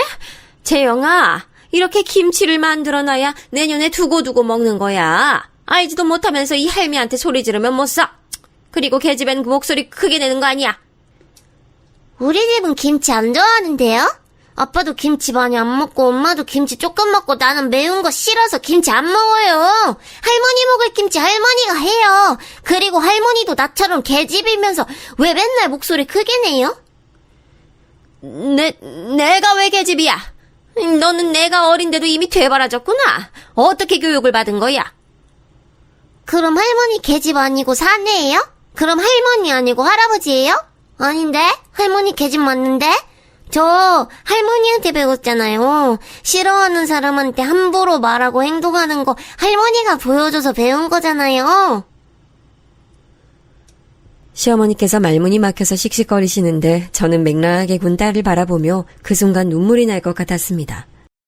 자식 교육 잘못 시켰다고 시어머니로부터 귀싸대기를 얻어맞는다 해도 상관없다는 생각이 확 들 만큼 감동의 눈물이 솟아올랐어요. 이 세상에 온전한 제 편이 있다는 것이 눈물 날 만큼 좋았던 것이죠. 어린 딸의 일침에 제대로 당하신 시어머니께선 그 이후로 딸이 있을 때면 저에게 언행을 이전보다 주의하셨습니다. 그 변화가 느껴졌어요. 딸은 비단 자기 할머니뿐만 아니라 자기 아빠에게도 저를 대신해서 촌철살인을 날려줬죠. 어느 날 남편이 술에 잔뜩 취해 늦게 귀가를 했던 때였어요. 야, 변내야. 서방이 술 마시고 집에 들어왔으면 당장 꿀물 한 잔 타서 바치는 게 도리 아니야? 땡전 한 푼 없던 거지를 마누라 삼아줬으면 응당 돌아오는 게 있어야지. 남편은 주정을 부리며 거실에 장식을 발로 걷어찼고 깜짝 놀란 제 모습을 보며 낄낄 웃었습니다. 그때 방에서 공부하고 있던 딸이 화가 난 얼굴로 나오더니 남편에게 한마디 날렸죠. 아, 진짜 볼 때마다 한심해 미치겠네. 뭐야? 우리 딸 지금 아빠 보고 뭐라 그랬어? 한심? 밖에 나가서 돈 벌어오는 하늘 같은 아빠는 개무시하고 집에서 살림이나 하는 여편네는 엄마라고 떠받들고 우리 딸 머리가 어떻게 됐어? 아빠가 결혼하자 그래서 엄마가 결혼했다면서요. 가난해도 책임지겠다는 의미였는데 왜 태도를 바꾼 거예요? 이게 사내 같은 행동 맞아요? 자기 아내 낮잡아보는 남자가 정말 하늘처럼 높은 멋진 인물이에요? 아빠는 본인이 직접 이룬 거 하나도 없고 할아버지랑 친척 어른분들이 이룬 것에 기생하는 것 뿐이잖아요. 근데 뭐 그렇게 잘났다고 유세야. 그러자 술에 취한 상태에서도 남편이 차마 반박할 엄두가 안 났는지 잠시 후 조용히 욕실로 들어가더군요. 지난 세월 습관적으로 억눌려 살아왔던 저는 형용할 수 없는 감정에 휩싸여 딸을 바라봤습니다. 그런 저에게 씩 미소를 지어 보인 딸은 마저 공부를 하러 방으로 들어갔습니다. 저는 그날 만감이 교차하는 심정을 안고 잠이 들었어요. 잘 키운 딸 하나 세상 그 무엇도 안 부럽다는 생각이었습니다. 씩씩한 딸이 아니었다면 저는 계속 어둠 속에서 자기 배에 빠져 살다가 그렇게 잠겨 죽었을지도 몰라요. 그러니 저에게 딸은 구세주이자 등대 불빛이었습니다. 학업에도 관심 많았던 딸은 혼자 알아서 열심히 공부에 매진했고 제가 보기엔 너무 좋은 성적이었지만 본인은 아쉬워할 만큼 열정이 가득했어요. 시간이 흐를수록 저와 딸이 알콩달콩 잘 지내는 모습에 남편은 어딘가 소외감을 느끼게 된 듯 저희 모녀를 기웃거리는 느낌을 많이 줬습니다. 비록 남편과의 사이에서 신뢰는 사라진 지 오래였으나 이대로 시간이 좀 더 지난다면 사이좋은 부부는 될 수 있을 것 같다는 바람을 제가 품었을 때 하늘이 저를 비웃었어요. 남편이 실족사고를 당했습니다. 그것도 바람 피우고 있던 어떤 여자와 강원도까지 몰래 놀러갔다 그렇게 됐어요. 그 여자는 척추를 다쳐 하반신이 마비됐다가 몇 주 후 약물 쇼크가 일어나서 명을 달리했습니다. 그래서 저는 그 여자와 대화조차 해보지 못했네요. 남편도 마찬가지였어요. 남편은 큰 부상을 입어서 계속 종환자실 신세였는데요. 대화를 할 수 있는 상태가 아니었습니다. 눈을 깜빡이고 약간의 고갯짓을 하는 게 다였죠. 우리 아들, 불쌍한 우리 아들. 아직 창창한 나이에 이렇게 돼서 어찌할꼬. 내가 대신 아파주고 싶네. 시어머니는 남편의 비극에 매일 통곡하셨고 이때 건강관리를 너무 못하셔서 기력이 금세 쇠하셨어요. 저는 남편 곁을 묵묵히 지켰습니다. 제대로 된 남편 노릇, 아빠 노릇 그런 거 안 해오고선 입만 살아있는 망할 놈이었지만 어찌됐든 제 남편이었고 제 딸 아빠였습니다. 고된 관병을 고되다고 여기지 않았지요. 그런 저를 보는 남편 눈빛에 깊은 회한이 깃들어 있었어요. 얄밉게 나불대기만 하던 입이 이런 식으로 다물어질 줄 몰랐네. 근데 전혀 안 반갑다. 당신은 오만한 모습이 어울리는 남잔가 봐. 그러니까 기적처럼 다시 일어나. 제가 그렇게 중얼거렸을 때 남편은 한 줄기 눈물을 흘렸죠. 기적은 일어나지 않았어요. 남편은 사고 이후 딱 2달을 채우고 세상을 떠났습니다. 그리고 놀랍게도 그 몸을 하고도 숨을 거두기 전 유언을 남겼어요. 업무차 미국에 나가 계셨던 시아버지께서 아들 소식을 귀국하셨을 때요. 남편이 자기 부친 앞에서 자기가 며칠 안으로 숨을 거둘 것을 알기라도 했는지 입모양으로 유언을 남겼다고 합니다. 무뚝뚝하고 일밖에 모르고 늘 두문불출하시기에 아직 멀게만 느껴졌던 시아버지께서 저를 향해 그 유언을 알려주셨어요. 우리 못난 아들놈이 그러더구나. 제 몫의 모든 재산과 유산은 제 영엄마에게 주세요라고 말이야. 상태가 안 좋은데도 그것만은 나한테 또렷하게 전달하려고 어찌나 애를 쓰던지. 듣자마자 제가 바로 주저앉았습니다. 남편을 처음 만났던 순간부터 시작해 모든 지난 나날이 스쳐가더라고요. 바닥에 엎어진 채로 대성통곡을 했습니다. 태어나서 그렇게 많이 울어본 적이 없었어요. 제 옆엔 당연히 딸이 있었습니다. 서로를 의지하며 그 순간을 이겨냈네요. 시아버지께서는 아들을 그렇게 잃으시고 인생 전반에 대한 많은 고찰을 하신 듯 보였어요. 다 내려놓은 뒤 미국 한적한 동네에 가서 사실 계획을 가지신 듯 했거든요. 시어머니께선 남편이 떠난 이후 생기를 찾지 못하셨는데 그 모습이 이빨 빠진 호랑이 같아서 마음이 착잡했습니다. 내가 어제 네 시애비에게 그랬어. 이왕 우리가 다 내려놓고 떠날 것 같으면 줄 수 있는 재산 며느리에게 넘기고 가자고 말이야. 네? 저에게 전 재산을 주시겠다니 전 못 배워먹어서 돈 관리 같은 거 몰라요. 누군 처음부터 그런 거 할 줄 안다니. 상황 되면 다 배우는 거지. 넌 너보다 나은 딸 두었으니까 어떻게 해서든 잘하고 살겠지. 난 이제 여기 생활 접으련다. 이 큰 집도 차도 다 부질없어. 그간 네가 고생 많았어. 우리 아들 마지막 때 최선을 다해 그 곁을 지켜줘서 그게 참 고맙다.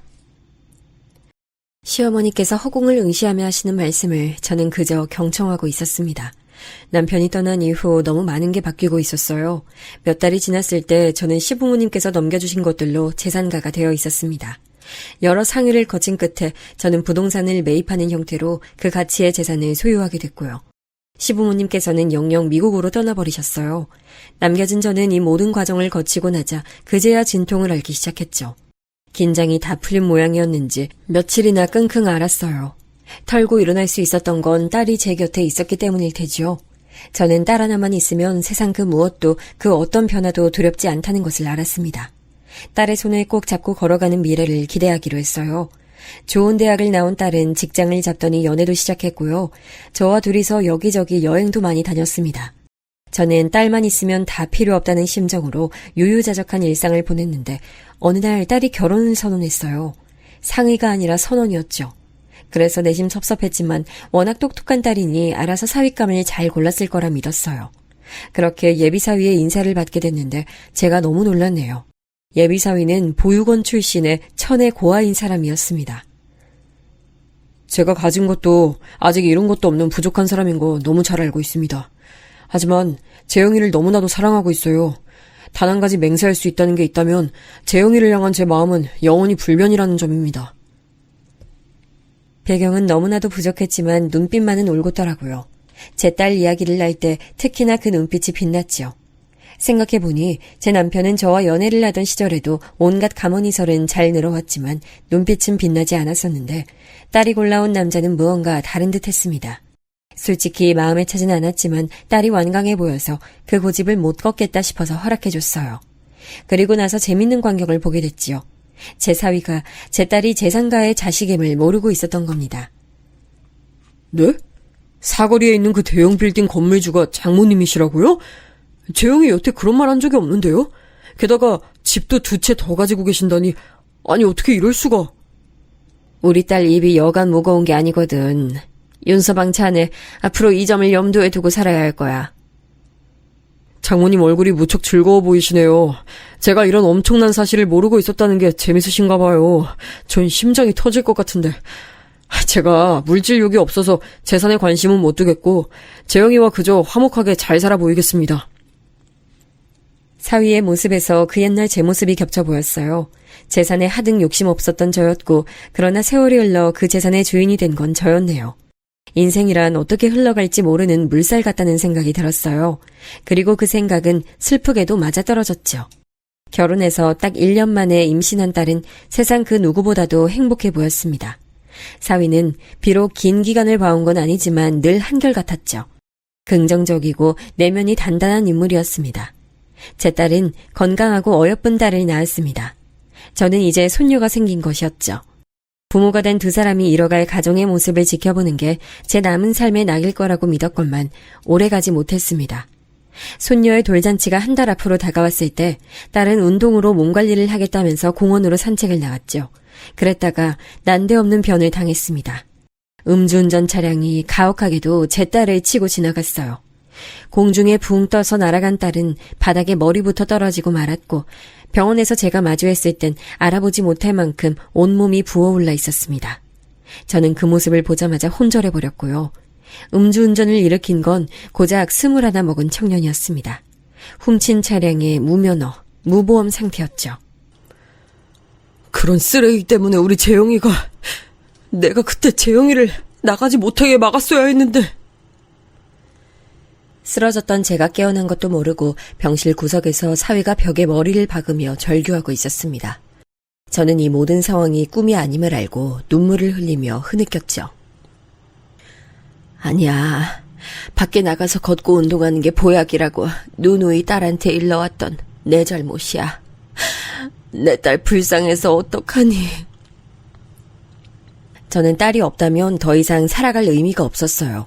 그제서야 모든 것이 부질없다고 하셨던 시어머니의 말씀, 그 의미를 알 것 같았습니다. 딸은 제 버팀목이었어요. 그것이 없다면 저는 인생을 지탱할 요소를 잃는 것이었죠. 물만 간신히 삼키며 딸에게 기적이 일어나길 기도했어요. 중환자실에 누워있는 딸에게서 남편의 옛 모습이 겹쳐 보였기에 더욱 두려웠습니다. 그러나 끝내 비극은 벌어졌습니다. 어느 새벽 딸은 조용히 숨을 거뒀고 저는 그 옆에서 울부짖다가 또 다시 실신했습니다. 다시 정신 차렸을 땐 죽지 않고 살아있는 스스로를 저주했어요. 멍하니 하늘만 보다가 문득 다큐멘터리에서 보았던 섬 생활이 떠오르더군요. 그런 곳에 들어가 조용히 딸을 애도하며 숨을 거두고 싶다는 바람이 피어올랐어요. 하늘에서 만날 딸이 저를 원망할까봐 차마 스스로 제 삶을 끝낼 수는 없었습니다. 그렇기에 지금 생활을 모두 뒤로하고 조용히 속세와 단절되는 쪽을 택했죠. 윤서방, 난 딸이, 우리 재영이가 그토록 환하게 웃는 모습을 처음 봤어. 자네 옆에 있을 때 그런 모습이 보이더라고. 그만큼 내 딸이 자네를 깊이 생각했던 거겠지. 돌려 말하지 않을게. 내 모든 재산 자네한테 넘기고 싶어. 내 딸이 세상에 남긴 내 손녀, 자네라면 분명히 앞으로 끝까지 책임지고 키워줄 테니까. 그런 인물임을 내가 알고 있으니까 믿고 모든 걸 넘기고 싶어. 장모님, 저는 거액을 만져본 적도 없고 아무 관리도 못합니다. 그리고 어디를 가실 거기에 저한테 다 넘기신다는 거예요. 고아인 저한텐 가족이 없어요. 장모님이 제 가족이셨어요. 저희 딸한테도 조모가 필요할 텐데 대체 어디로 떠나시려고 이러세요. 그건 묻지 말고 우선은 내가 하고 싶은 대로 하게 해줘. 자식 잃은 슬픔에 빠진 나의 편의를 자네가 봐줄 수 있지? 저는 슬픔으로 사위를 설득했고 절차를 밟아서 모든 재산을 넘겼습니다. 그때 기준 약 70억 정도가 됐으니 엄청난 거액이었지만 저는 일말에 아쉽다는 감상이 안 들었어요. 그저 허무함, 공허함만이 제 안에 가득했죠. 사위에게 알리지 않은 채로 저는 어느 이른 새벽에 길을 떠났습니다. 아주 먼 길을 떠난 끝에 한적한 섬 안으로 들어올 수 있었죠. 무인도나 다름없는 곳, 단 6가구 정도만이 육지를 오가며 살고 있었는데 그마저도 섬에서 상주하는 건 아니었고 거점을 육지로 둔 셈이었어요. 그곳에서 저는 배짱 좋게도 섬에 틀어박혀 살겠노라 나선 것이었죠. 호기심 어린 시선들도 잠시 생기 하나 없는 저를 보고 사연을 짐작한 건지 하나둘 저를 도와주더군요. 그렇게 저는 정착이란 걸 해낼 수 있었어요. 무료한 일상이었지만 되레 반가웠습니다. 지난 세월을 곱씹으며 딸을 추억하기엔 안성맞춤이었죠. 그렇게 하루하루 살다 보니 세월이 흘러버렸어요. 그날은 말이죠. 유난히 햇살이 좋은 날이었습니다. 오늘 밭일이 잘 되려나 보다 저는 이렇게만 생각을 하고 제 삶의 터전이 되어버린 밭으로 나갔습니다. 크게 작업할 건수는 없었으나 밭을 가꾸기 위해선 빼먹지 말고 일을 해야 했기에 습관적으로 흙냄새를 한참 맡으며 있었어요. 그런데 어느 순간 문득 고개를 든 제 시야에 웬 낯선 이가 들어오는 게 아니겠어요? 이상하다. 이곳은 늘 사는 사람만 살기에 보는 사람도 늘 거기서 거기라 단박에 낯선 사람이라는 느낌이 오는데 그렇다면 저기 멀리 서 있는 남자는 낯선 외지인이라는 건데 왜 물가와 멀리 떨어져 있는 이곳에 왔을까? 내 밭에 무슨 볼일이 있어서. 이윽고 저는 작업하던 것을 완전히 멈추고 천천히 앉은 허리를 펴게 됐는데 그 이유는 그 낯선 존재가 저를 향해 똑바로 걸어오기 시작했기 때문입니다. 폼을 보아하니 분명히 낚시꾼도 아니고 그 정체를 종잡을 수 없었던 저는 살짝 겁에 질려 호미를 꽉 쥔 채로 상대를 노려봤는데 다음 순간 들려오는 목소리에 심장이 철렁 내려앉았어요. 장모님? 장모님 맞으시죠? 장모님! 접니다. 저 장모님 사위 윤성환이에요. 저 윤서방 왔어요. 세상에, 이럴 수가. 정말 윤서방이잖아.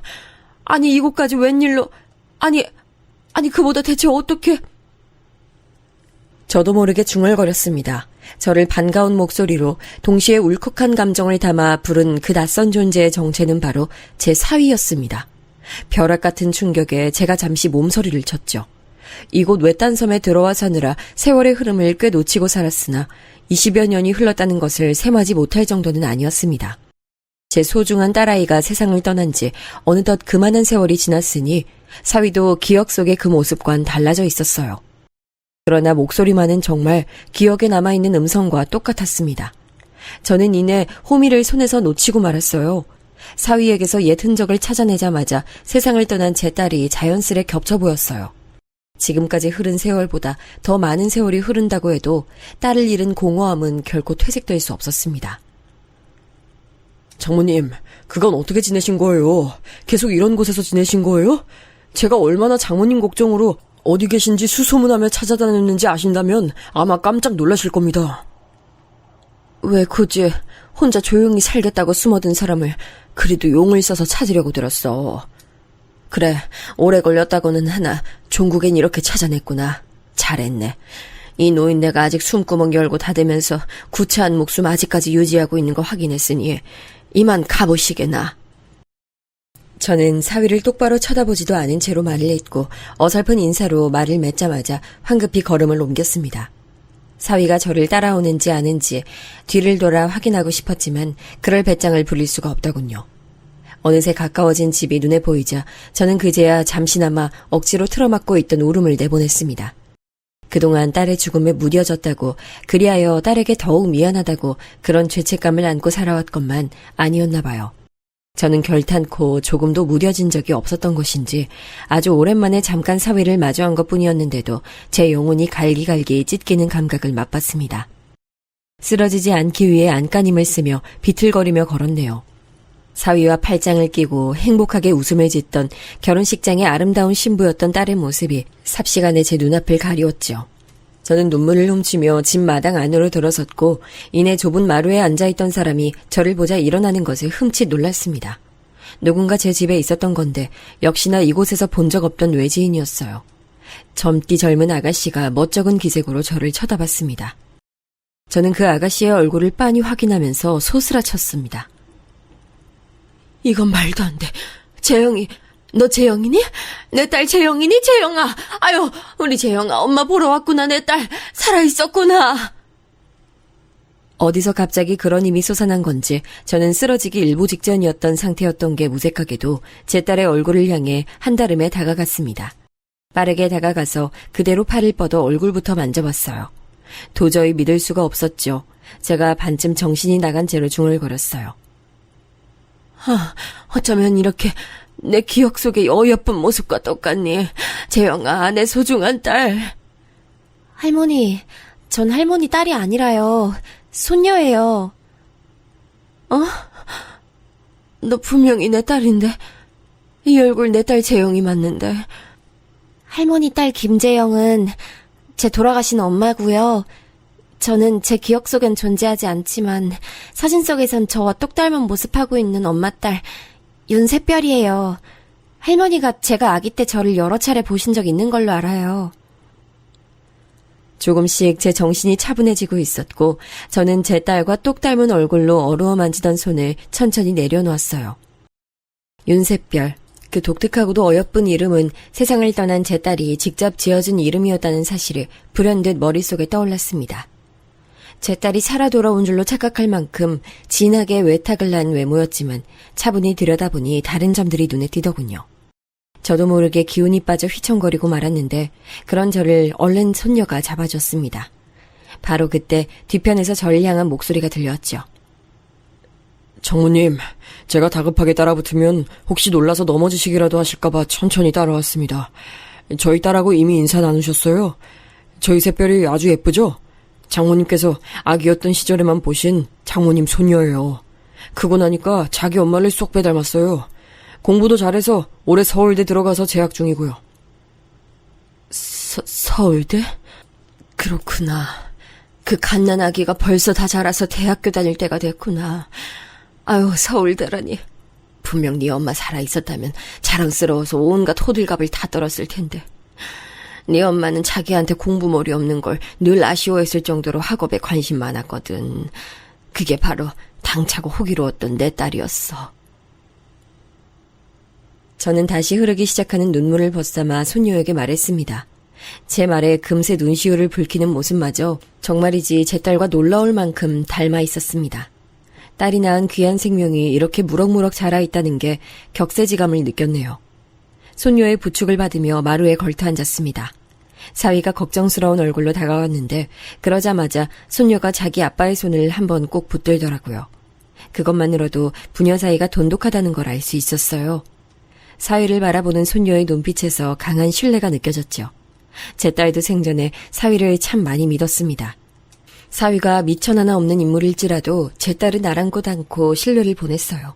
그런 점마저 손녀가 제 딸을 닮았다 해야 할지 아니면 한결같이 살아온 사위에게 대단하다고 해야 할지 몰라 피식 웃었습니다.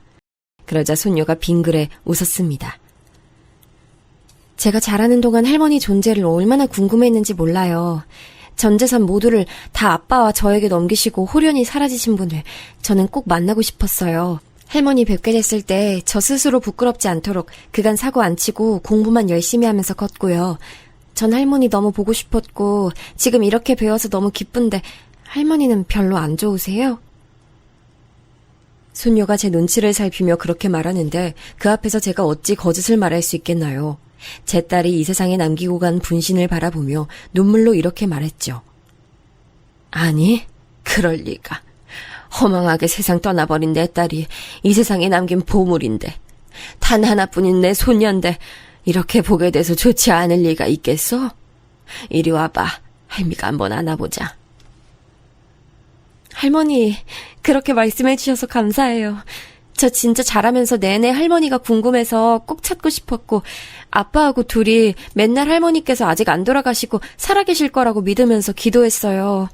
아빠가 저한테 할머니를 꼭 찾아주겠다고 할머니께 엄마하고 빼닮은 저를 보여드리고 싶다고 맹세를 해서 전 언젠가 뵙게 될 걸 의심하지 않았지만 이렇게 직접 뵈니까 상상했던 것보다 더 가슴 벅차요. 할머니, 그간 왜 이렇게 외로운 곳에 사신 거예요? 여기 왔을 때 얼마나 마음이 아팠나 몰라요. 손녀는 그런 말을 하며 저와 얼싸안은 채 엉엉 울었습니다. 꽤나 의젓해 보였지만 우는 모습은 영락없는 아기 같더군요. 저는 손녀를 보듬어주면서 오늘따라 유난히 화창하게 보였던 하늘을 응시했어요. 하늘에 있는 딸은 오늘 제가 사위와 손녀를 만나게 될 것임을 알았나 봅니다. 그래서 제게 따스한 햇살을 내리쬐어준 모양이었어요. 그러고 보니 내 딸 재용아, 네가 세상을 떠났을 적에 너를 내 목숨보다도 위하는 내가 아니라 네가 오로지 사랑 하나만 보고 결혼을 강행했을 정도로 네가 사랑했던 사위가 아니라 아직 갓난아기라서 자기 부모 얼굴도 모르고 죽음이라는 것도 알지 못하는 네 어린 자식을 마지막으로 걱정했겠구나. 젖먹이 어린 자식이 눈에 밟혀서 힘들게 숨을 거뒀겠구나. 저는 엄마로서 제 딸을 너무나도 사랑하는 입장이었음에도 제 딸이 손녀를 그렇게 위하고 아낄 것이라는 대입을 정식으로 해보지 못하고 살아온 듯 싶었어요. 제 딸은 숨을 거두는 순간에 자기 딸인 제 손녀를 떠올렸겠죠. 그 다음은 어린 자식과 남겨질 자기 남편을 염려했겠죠. 저는 왜 도망치듯 모든 것을 포기하고 나서 부질없이 세월을 흘려보낸 뒤에야 그 지당한 사실을 올곧게 마주할 수 있었던 걸까요? 저는 사위와 손녀를 마루에 앉혀놓고 감정의 갈무리가 덜 돼서 후들거리는 다리로도 용케 마실 거리를 내왔습니다. 저는 사위에게 지난 세월을 물어보지 않을 수 없었네요. 윤서방, 내가 아깐 정말 정신이 쏙 빠져서 그대로 윤서방 더 보지 않고 보내버리는 게 내 심신에 이로울 거라고 생각했어. 서운하게 여겼으면 위로를 보냄세. 근데 그간 자네 어린 딸 데리고 어찌 살았어. 혼자 키우기 힘들었을 텐데 세장가는 분명히 들었지? 아니요. 세장가 들지 않았습니다, 장모님. 저는 호라비로 사는 게 너무 익숙해질 대로 익숙해져서요. 재혼할 마음 따위 조금도 들지 않더라고요. 이 생각 앞으로도 변함없을 거예요. 뭐? 설마 지금까지 재혼 안 하고 살아왔단 말이야? 아유, 이럴 수가. 우리 손녀 이제 대학생이라 그랬지? 훌륭하게 다 키워놨으니까 윤서방 이제라도 새로운 인연 만나도 돼. 제발 부디 그러길 바래. 하늘에 있는 내 딸을 향한 의리도 그만큼 지켰으면 이제 됐어. 사실 마음속 깊은 곳에선 이제 됐다라는 건 영영 없는 거란 생각이 들었습니다. 그러나 산 사람은 살아야 한다는 말처럼 저는 사위가 자기 인생을 보다 더욱 잘 살아나가길 바랐습니다.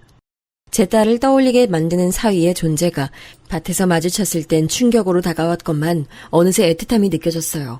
사위는 멋쩍은 미소를 한번 짓고 나더니 이렇게 말했습니다.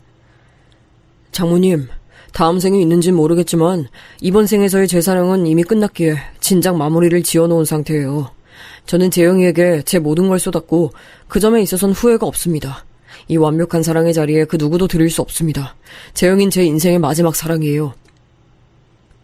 그렇게 말하며 사위는 슬쩍 웃었지만 눈빛은 무척 슬퍼 보였어요. 그것으로 모든 의미가 전달됐습니다. 딸이 자기 엄마하고 다르게 남자 보는 눈만은 정말 정확했나 봐요. 사위는 예전 그때처럼 여전히 성실했어요.